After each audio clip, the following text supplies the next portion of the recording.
요한복음 4장 46절에서 53절까지의 말씀 다 같이 합독하시겠습니다.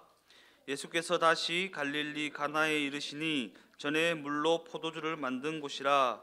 왕의 신하가 있어 그의 아들이 가버나움에서 병들었더니 그가 예수께서 유대로부터 갈릴리로 오셨다는 것을 듣고 가서 청하되 내려오셔서 내 아들의 병을 고쳐 주소서 하니 그가 거의 죽게 되었음이라. 예수께서 이르시되 너희는 표적과 기사를 보지 못하면 도무지 믿지 아니하리라. 신하가 이르되 주여 내 아이가 죽기 전에 내려오소서. 예수께서 이르시되 가라 내 아들이 살아있다 하시니 그 사람이 예수께서 하신 말을 믿고 가더니 내려가는 길에 그의 종들이 오다가 만나서 아이가 살아있다 하거늘 그 낫기 시작한 때를 물은즉 어제 7시에 열기가 떨어졌나이다 하는지라. 그의 아버지가 예수께서 내 아들이 살아있다 말씀하신 그때인 줄 알고 자기와 그 온 집이 다 믿으니라. 아멘.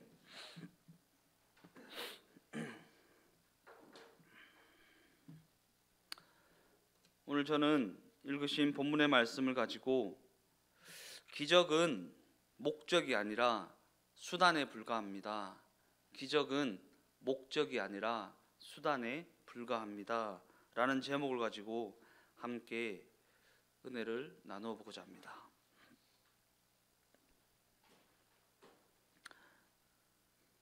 복음서를 보게 되면 예수님께서 베푸신 여러 가지 기적의 사건들이 많이 등장합니다. 복음서에는 예수님께서 병자를 고치시고 귀신을 내쫓으시고 죽은 자를 살리시는 등 여러 가지 기적의 사건들이 기록되어 있는데 이와 같이 예수님이 여러 가지 기적을 행하신 데에는 분명한 목적이 있었습니다. 그래서 오늘 우리는 오늘 본문을 통해 그 목적이 무엇인가에 대해 생각해 보고자 하는 것입니다.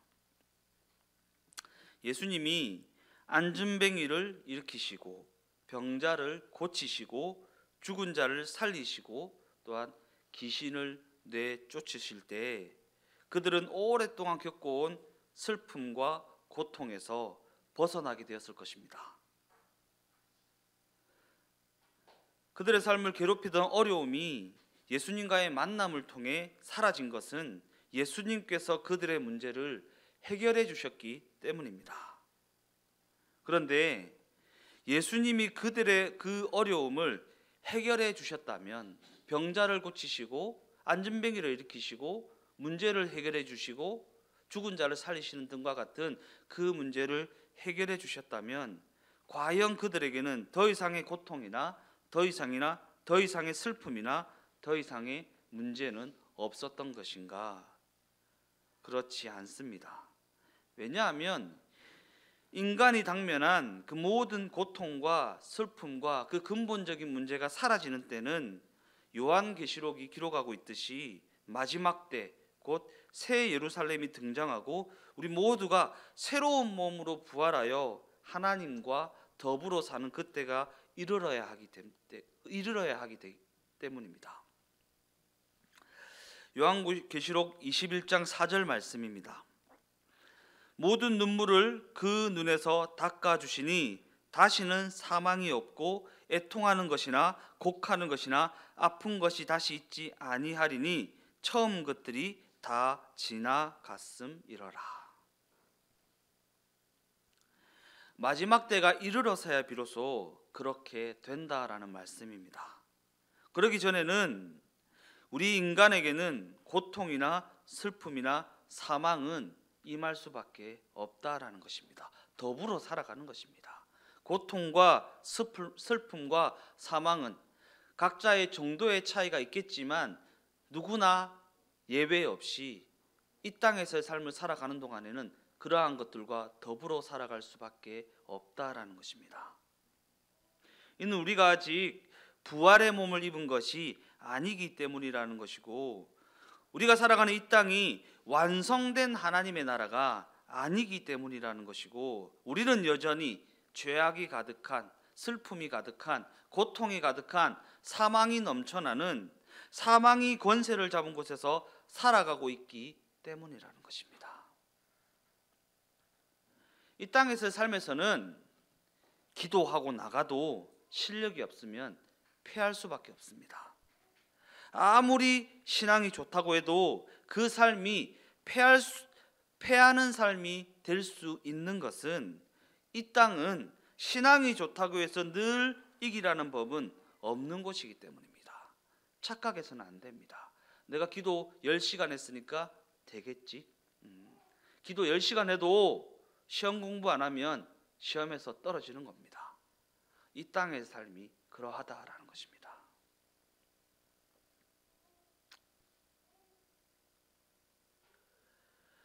이처럼 하나님이 주시는 구원의 복과 우리가 바라는 기적이 별개인 경우가 많이 있는 것은, 성도라는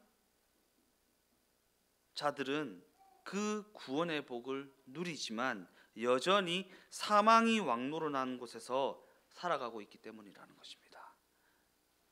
우리가 구원받았다고 해서 우리의 삶에 늘 기적이 임하라는 법은 없습니다. 하나님이 주시는 복, 곧 구원의 복과 우리가 바라는 기적, 문제 해결, 병 고침, 이러한 것들이 별개인 경우가 너무나도 많이 있다라는 것입니다. 어디에서요? 이 땅에서 말입니다. 이 땅에서. 왜냐하면 이 땅은 사망이 왕노릇하는 곳이기 때문입니다. 사망이 권세를 잡고 있는 곳이기 때문입니다. 오늘 본문으로 돌아와서 오늘 본문을 보니까 예수님이 병을 고쳐주신 사건을 기록하고 있습니다. 이 사건에서 예수님은 환자를 직접 보지도 않은 채 오직 몇 마디 말씀으로만 고치셨습니다. 그러한 관점에서 우리는 과연 이 사건의 강조점이 어디에 있는 것인지 생각해 보아야 되는 것. 이 사건을 접할 때 이 사건이 강조하고 있는 것이 무엇인가? 예수님이 갈릴리 가나라는 동네에 이르셨을 때, 명절 때에 예루살렘에서 행하신 많은 기적 때문에 그 갈릴리 지방에는 예수님에 대한 소문이 파다하게 퍼져 있었습니다. 그 소문을 들은 왕의 신하도 자신의 아픈 아들을 고치기 위해 예수님을 찾아 그가 사는 가버나움에서 가나라는 동네까지 달려왔는데, 가버나움은 가나에서 40km나 떨어진 곳에 있는 지역입니다.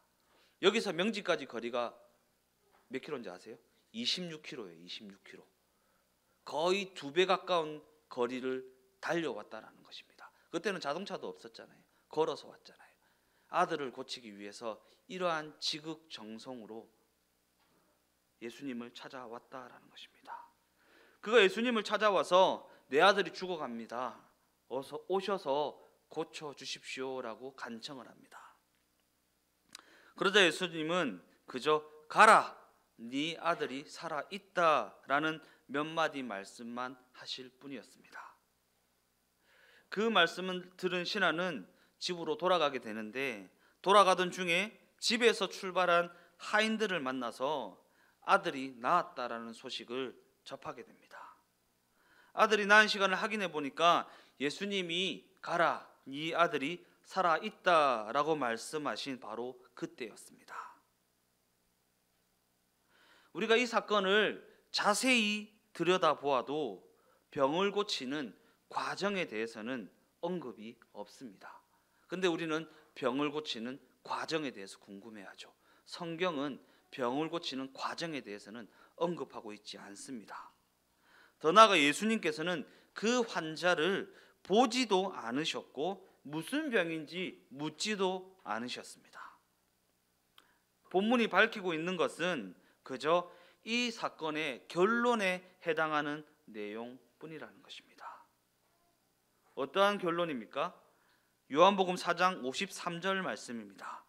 그의 아버지가 예수께서 내 아들이 살아있다 말씀하신 그때인 줄 알고 자기와 그 온 집안이 다 믿으니라. 즉 이는 병이 나았다는 것이 결론이 아니라는 것입니다. 우리는 병이 나았다라는 것을 결론으로 생각할 때가 너무나도 많이 있는데, 성경이 강조하고 있는 것은 병이 나았다는 것이 결론이 아니라는 것이고, 병고침의 기적은 그저 그 다음 내용으로 나아가기 위한 과정에 불과하다라는 것입니다. 과정. 그러기에 이 사건을 기록한 목적은 예수님을 찾아왔던 왕의 신하와 그의 온 집이 예수님을 믿게 되었다라는 것을 보여주는 것에 있었다라는 사실입니다. 예수님을 믿게 되었다. 본문 47절에서 49절 말씀을 다시 한번 읽어보겠습니다. 그가 예수께서 유대로부터 갈릴리로 오셨다는 것을 듣고 가서 청하되 내에 오셔서 내 아들의 병을 고쳐 주소서 하니 그가 거의 죽게 되었습니다. 예수께서 이르시되 너희는 표적과 기사를 보지 못하면 도무지 믿지 아니하리라. 신하가 이르되 주여 내 아이가 죽기 전에 내려오소서. 본문을 보면 아들을 고쳐달라고 간청하는 신하에게 예수님을 향한 믿음이 있어 보입니다. 예수님을 향한 믿음이 있으니까 아들을 고쳐달라고 했겠죠. 예수님이 아들을 고쳐주실 만한 분이라고 생각되어지니까 예수님에게 고쳐달라고 간청을 했겠죠. 그러나 그럼에도 불구하고 예수님의 대답은 너희는 도무지 믿지 아니한다라는 책망입니다. 과연 이 대답은 무엇을 의미하는 것일까? 이 사건의 강조점이 병고침에 있는 것이 아니라는 것을 알려주는 대목입니다. 더 나아가 왕의 신하가 예수님이 원하시는 믿음을 가지고 나온 것이 아니다라는 것입니다. 그가 예수님을 찾아온 것은 오직 자기의 필요를 채우려는 절실함이 있었기 때문입니다. 그죠? 이게 예수님이 원하시는 믿음이 아니라는 것이고, 그러한 믿음을 가지고 찾아온 그 신하에게 예수님께서는 도무지 믿지 아니하는구나 라는 책망을 늘어놓았다라는 것입니다. 우리가 교회 예배당에 앉아서 예수님께 구하고 찾고 부르짖었던 그 모습을 한번 떠올려 보십시오. 이 왕의 신하와 뭐가 달랐는가?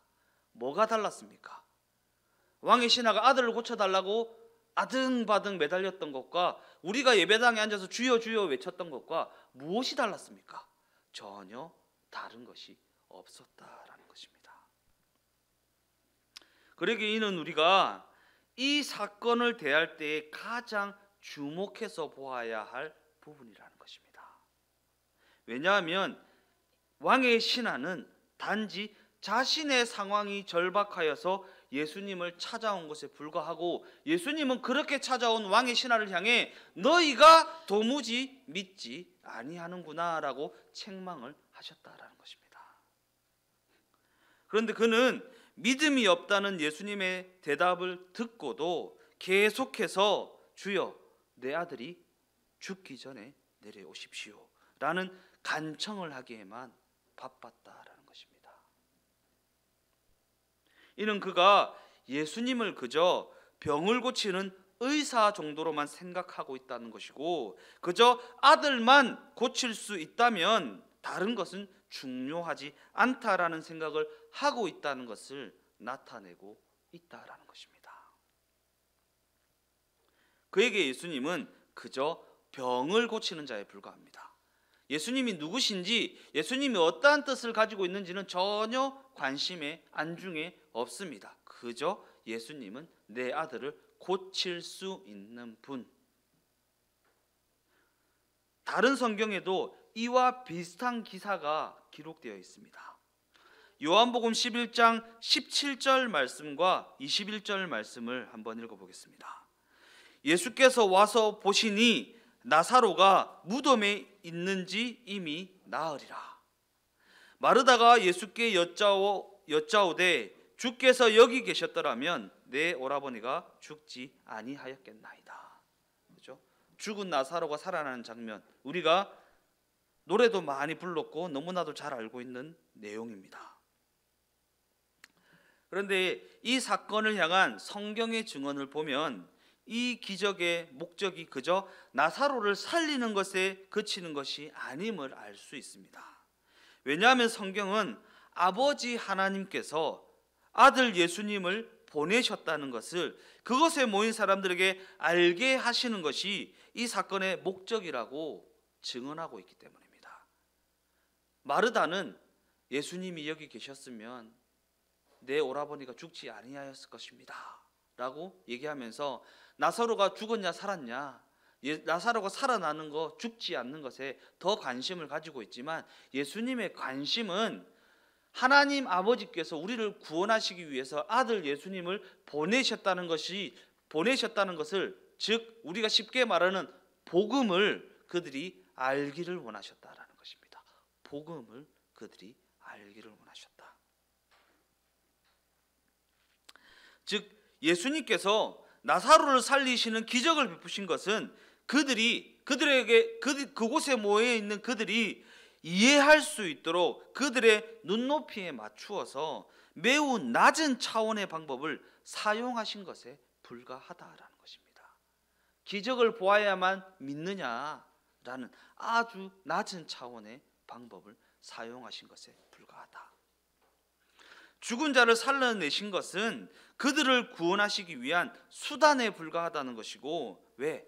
그러한 기적이 없으면 도무지 믿지 아니하기 때문에. 이 기적은 한 영혼을, 한 가정을 구원에 이르게 하기 위한 과정에 불과하다라는 것입니다. 그런데 그럼에도 불구하고 그들은 병을 고치고 죽은 자를 살리는 기적에만 집착하고 있었다라는 것입니다. 과연 우리의 모습과 다르지 않음을 고백하지 아니할 수 없습니다. 그런 관점에서 오늘 본문은 이런 예수님의 목적을 더욱 분명히 보여주고 있습니다. 왜냐하면 본문의 사건은 여느 병고침의 사건들과는 전혀 다른 모습으로 진행되고 있기 때문입니다.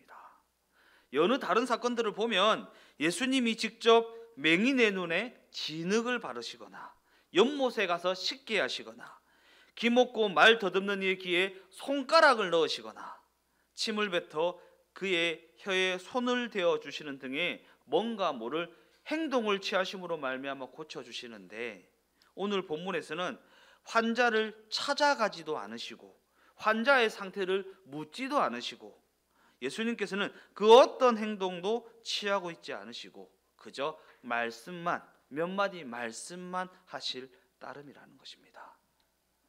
이러한 모습이 왕의 신하한테는 좀 성의 없어 보이지 않았을까요? 군대 장관 뭔가 좀 이렇게 막 진흙을 입게서 바른다든가, 아니면 하늘에 손을 들고 기도를 한다든가, 아니면 주여 3번을 외친다든가, 뭐 이렇게 해야 기적이 일어날 것 같은데 가서 7번 씻으시오 하니까 안 간다고 막 이렇게 하는 것처럼 우리도 눈에 보이고 귀에 들리고 손에 잡히는 그 무엇에 집착할 때가 너무나도 많이 있다라는 것입니다. 그런데 예수님께서는 오늘 본문의 사건에서는 그 어떤 행동도 취하지 않으시고 그저 말씀만 하실 따름이었다라는 것입니다. 그러면서 마지막 사건 이 마지막 부분에는 극적 전환이 제시되고 있는데, 신하의 아들이 병고침을 받게 되었다는 것이 결론으로 제시되고 있는 것이 이래서 고쳐졌다 이렇게 결론을 짓는 것이 아니라 그와 온 가족이 예수님을 믿게 되었다라는 것을 이 사건의 결론으로 제시하고 있다라는 것입니다.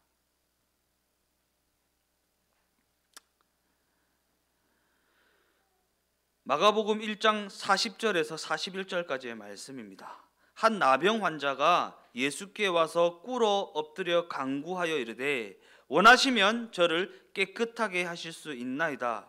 예수께서 불쌍히 여기사 손을 내밀어 그에게 대시며 이르시되 내가 원하노니 깨끗함을 받으라 하시니.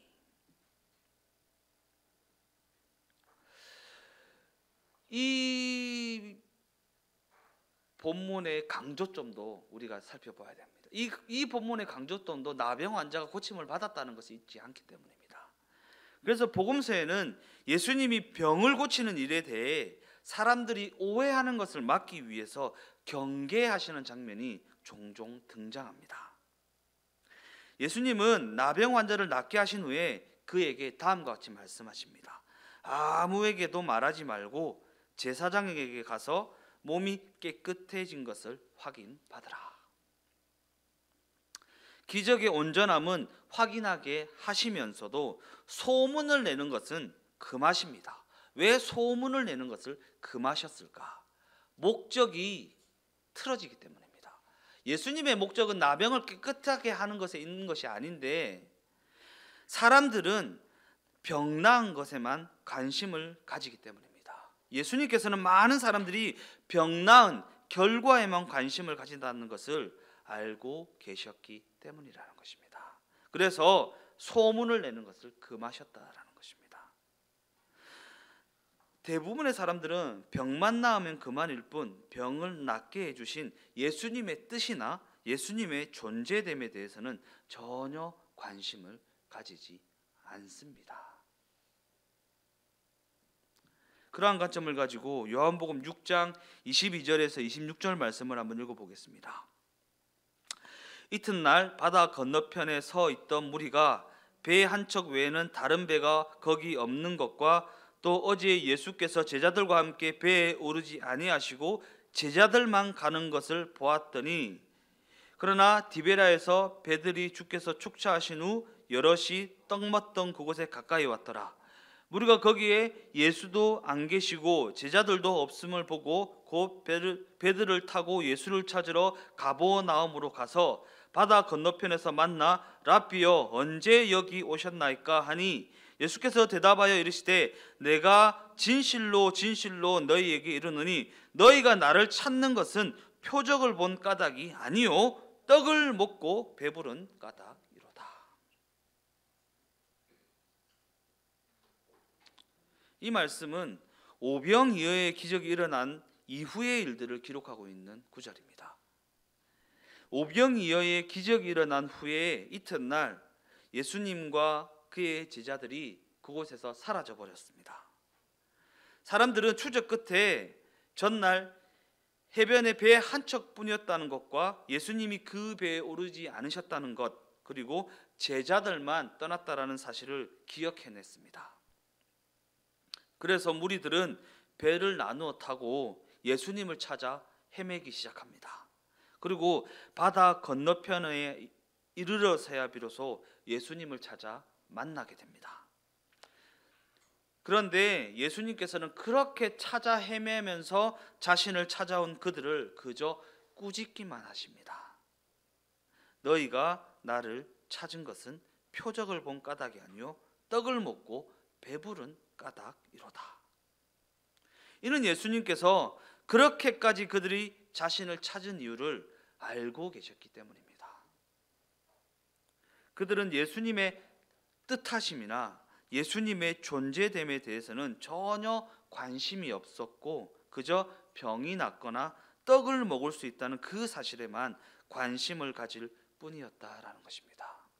우리가 예수님을 믿음에 있어서 기독교 신앙을 가졌다는 것에 있어서 가장 중요한 것은 병고침이나 문제 해결이나 떡을 먹을 수 있는 것이 아닙니다. 예수님의 뜻을 알게 되는 것이고 그 예수님의 존재됨을 알게 되는 것입니다. 예수님이 무엇을 뜻하셨는지, 예수님이 누구신지, 하나님의 아들 예수님이 어떠한 존재인지를 알게 되는 것이 가장 중요하다라는 것입니다. 그래서 예수님은 여기서 표적이라는 단어를 사용하십니다. 표적. 여기서 예수님은 왜 표적이라는 말씀을 하셨을까? 표적의 궁극적인 목적은 예수님이 누구신지를 알리는 데 있기 때문입니다.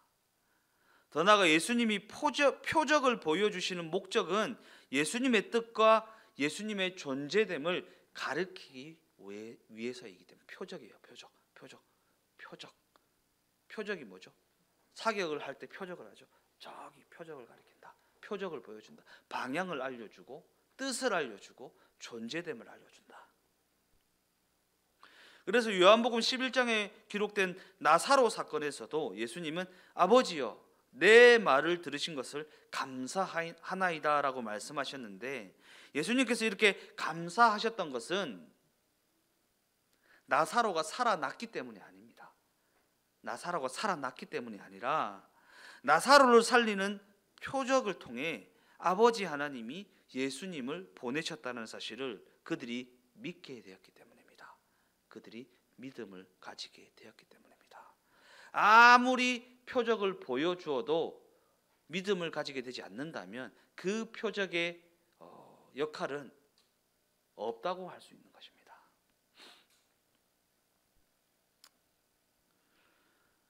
이처럼 우리는 예수님께서 표적을 보여주시는 이유를 제대로 이해하게 되면 우리에게 일어나는 고난에 대해서도 새로운 시각을 가질 수 있습니다.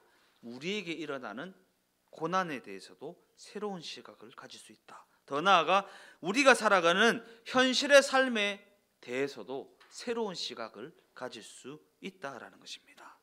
왜냐하면 우리가 현실의 삶을 살아가는 가운데 우리에게 안타까운 일과 이해되지 않는 일, 때로는 슬픈 일이 있다 해도 그 모든 것은 영적으로 선한 결론에 도달하기 위한 하나님의 섭리하심이기 때문입니다. 우리는 겪지 않았으면 좋겠다라고 생각하지만, 기적만 일어났으면 좋겠다라고 생각하지만, 하나님께서는 그 슬픈 일, 안타까운 일, 그 이해되지 않는 일을 통하여서 하나님의 목적, 예수님을 믿게 되는 일을 계획하고 섭리하셨다라는 것입니다. 우리를 예수님을 만나는 자리에 이르게 하시기 위해서 때로는 기적을 사용하시기도 하고, 때로는 슬픔을 사용하시기도 하고, 때로는 고난과 고통을 사용하시기도 하다라는 것입니다. 어쩌면 우리는 그러한 일들이 일어나지 않는다면 하나님을 찾지 않을 것입니다. 즉 삶의 현장에서 우리에게 다가오는 그 모든 문제가 내 힘으로 해결할 수 있는 것들이라면 우리는 결단코 하나님을 찾지 않을 것이기 때문에 하나님께서는 계속해서 내 힘으로 해결할 수 없는, 답이 없는 그러한 문제들을 우리의 삶에 보내신다라는 것입니다. 하나님을 찾게 하시기 위해서. 그러한 관점에서 구약에 나오는 가장 답이 없는 병은 나병입니다. 구약에 나오는 가장 저주스러운 병은 나병입니다. 이 병의 특징이 무엇입니까? 통증을 느끼지 못한다는 것이 있습니다. 통증을 느끼지 못한다. 상처가 나도 전혀 아프지 않습니다. 이 부분이 우리에게 시사하는 바는 우리에게 있어서 아픔을 느낀다, 통증을 느낀다라는 것만큼 큰 복도 없다라는 사실입니다. 왜냐하면 우리가 아픔을 느끼지 못한다면 우리는 우리의 몸을 상하게 만들 것이기 때문입니다. 우리가 뜨거운 난로에 손을 대지 않는 이유가 어디에 있습니까? 아픔을, 통증을 느낌으로 말미암아 그 통증을 알고 있다는 것에 있다라는 것입니다. 우리가 아픔을 느낀다, 통증을 느낀다라는 것만큼 우리를 보호해주는 장치도 없다라는 사실입니다. 그러한 관점에서 우리가 나병에 걸리게 되면, 상처가 나도, 문제가 생겨도, 몸에 문제가 생겨도 통증을 느낄 수 없는 것처럼 우리가 예수님과의 동행을 원하지 않고 있다면 영적 나병에 걸린 것과 같다라는 것입니다. 그러한 관점을 가지고 로마서 1장 21절에서 24절까지의 말씀을 다 같이 한번 읽어보겠습니다. 하나님을 알되 하나님을 영화롭게도 아니하며 감사하지도 아니하고 오히려 그 생각이 허망하여지며 미련한 마음이 어두워졌나니 스스로 지혜 있다 하나 어리석게 되어 썩어지지 아니하는 하나님의 영광을 썩어질 사람과 새와 짐승과 기어다니는 동물의 모양의 우상으로 바꾸었느니라. 그러므로 하나님께서 그들을 마음의 정욕대로 더러움에 내버려 두사 그들의 몸을 서로 욕되게 하게 하셨으니. 이 말씀을 통해 확인하게 되듯이 우리에게 있어서 가장 큰 벌은 무엇이라 할 수 있습니까? 가장 큰 벌. 더러움에 처해 있는데 더럽다는 사실을 깨닫지 못하는 상태에 있다라는 게 가장 큰 벌입니다. 내가 똥통에 빠져 있는데 똥통에 빠졌다라는 사실을 모르고 있는 것이 가장 큰 벌이라는 것입니다. 아픔을 느껴야 고침을 받을 고민이라도 하게 될 것인데 그 인생이 아픔조차 느끼지 못하는 영적 나병에 걸린 상태에 있다라는 사실입니다. 오늘 본문에서 왕의 신하는 아들의 병듦을 알았기 때문에 병고침을 받아야 한다라는 절실함에 이를 수 있었습니다. 이는 고통을 느꼈기 때문에 병을 고칠 수 있었다는 것이고, 스스로가 아픔을 느끼지 못한다면 자신의 병듦을 알 수 없다는 것이고, 자신의 병듦을 알지 못한다면 병을 고쳐야 한다는 생각에도 이를 수가 없다라는 사실입니다. 우리 주변에 영적 나병에 걸린 사람들이 얼마나 많이 있습니까? 나는 문제 없는데, 잘 살고 있는데, 괜찮은데 라고 말입니다. 자신의 병듦을, 자신의 현 상황을, 자신의 진단을 알지 못하면 자신이 무엇을 해야 되는지, 어디를 향해 가야 되는지, 누구를 찾아야 되는지 알지 못합니다. 그냥 괜찮은데, 그럭저럭 먹고 살만한데, 문제 없는데, 지내는데 불편한 게 없어 라고 말입니다. 근데 성경은 그러한 상태에 있는 사람들을 향해 이미 네가 네 벌을 받았다라고 말씀하고 계시다라는 것입니다. 결론적으로 말씀을 마무리하면서 성경은 우리 모두가 영적 아픔을 느끼지 못하는 상태에 있었다고 진단하고 있습니다. 즉 우리의 가장 큰 병은 추악한 죄성이라는 더러움 속에 살아가고 있으면서도 오히려 그것을 좋은 것으로 여기고 있다라는 사실입니다. 이 말씀을 준비하면서 이 대목을 재밌게 얘기하는 목사님이 계셨어요. 진짜 시원함을 느낀 적 있으세요? 진짜 시원함. 무좀에 걸렸을 때 발을 긁으면 진짜 시원합니다. 예. 무좀에 걸렸을 때 발을 긁으면요 진짜 시원하다니까요. 무좀에 안 걸리면 그 시원함을 느낄 수가 없어요. 예. 죄송합니다. 제가 무좀이 있어서. 예. 무좀에 걸렸을 때 발을 긁으면 진짜 시원하거든요. 근데 그 시원함을 느끼려고 무좀에 걸릴 것이냐라는 겁니다. 그 시원함을 느끼려고 무좀에 걸릴 것인가. 목이 물렸을 때 긁으면 진짜 시원해요. 와, 막 그 쾌감이요 아주 엄청납니다. 근데 그 시원함을 느끼시려고 모기에 물리실 거냐는 것입니다. 어쩌면 우리의 영적 상태가 이와 같다고 할 수 있지 않을까.